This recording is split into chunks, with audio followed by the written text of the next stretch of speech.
கட்டாட்ச சதகத்தில் இன்றைய ஸ்லோகம் என்னவென்று பார்க்கலாம்.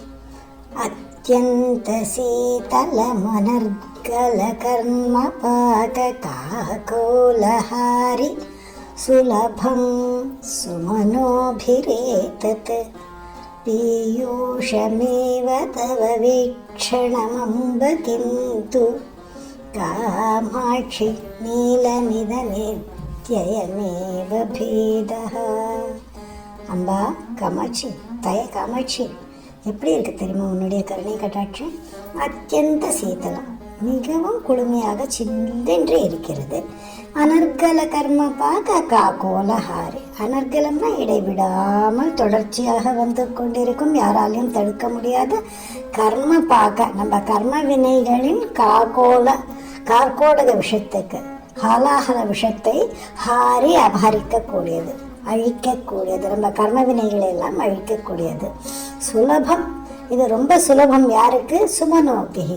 சுமனோபிகின்னு நல்ல மனம் படைத்தவர்களும் சுமனர்கள் தான், தேவர்களுக்கும் சுமனர்கள்னு பேர். அவர்களுக்கெல்லாம் இது ரொம்ப சுலபமாக கிட்டக்கூடியது தங்களுடைய கட்டாட்சம். தவ வீட்சணம், உன்னுடைய பார்வையானது பீயூஷம் ஏவ, அமிர்தமே தான், இல்லை சந்தேகமே கிடையாதுமா.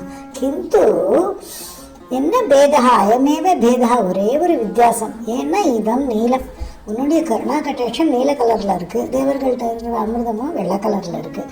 அது ஒன்று தான்மா வித்தியாசம், வேறு ஒன்றுமே இல்லைம்மா அப்படின்னு சொல்கிறாரு.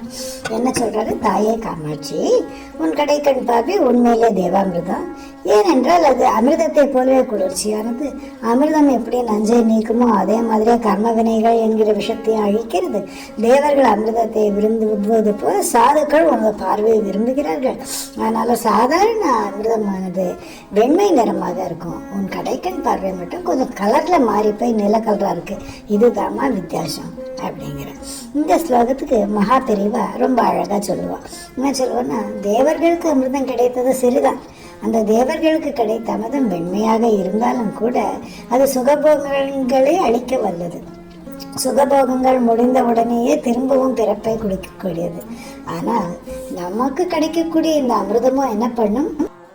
நம்ம கர்ம வினைகளை எல்லாம் தொலைத்து விடுவதனால நமக்கு திரும்ப பிறப்பில்லாத முக்தியை அளிக்க சாமர்த்தியம் படைத்ததாக இருக்கும். அதனால அம்பாளின் கருணா கட்டாட்ச அமிர்தம் தான் ரொம்ப முக்கியமானது என்று மகாபெரிவா சொல்லுவார்.